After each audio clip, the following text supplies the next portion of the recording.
কিশোরগঞ্জ সদরের পূর্ব তারাপাশে অবস্থিত রেলওয়ে সরকারি প্রাথমিক বিদ্যালয়ের সামনে দিয়ে প্রতিদিন অবৈধভাবে চলাচল করছে কিশোরগঞ্জ নিকলি রুটের সিএনজি ও ভারী যানবাহন। এতে নিরাপত্তাহীনতায় ভুগছে শত শত শিক্ষার্থী।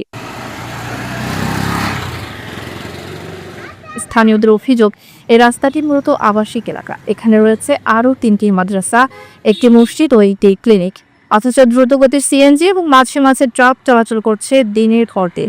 জানা গেছে, এলাকাটির একটি অবৈধ সিএনজি স্টেশন থেকে প্রতিদিন প্রতিটি গাড়ি থেকে 200 থেকে 300 টাকা পর্যন্ত চাঁদা আদায় করা হয়। চাঁদার বিনিময়ে চালকরা স্কুল রোড দিয়ে চলাচল করতে পারছে। এক অভিভাবক বলেন, প্রতিদিন আতঙ্কে থাকি, বাচ্চারা রাস্তা পার হতে ভয় পায়। আর এই সিএনজি ট্রাকের দাপটে পড়াশোনার পরিবেশও নষ্ট হচ্ছে। এরপরে স্কুলটা ছুটি এলে পরে দেখি বুলেটের মতো সিএনজি আওয়াজ শুরু করে, ট্রাক্টর আওয়াজ শুরু করে, কেউ দেখার কেউ নাই।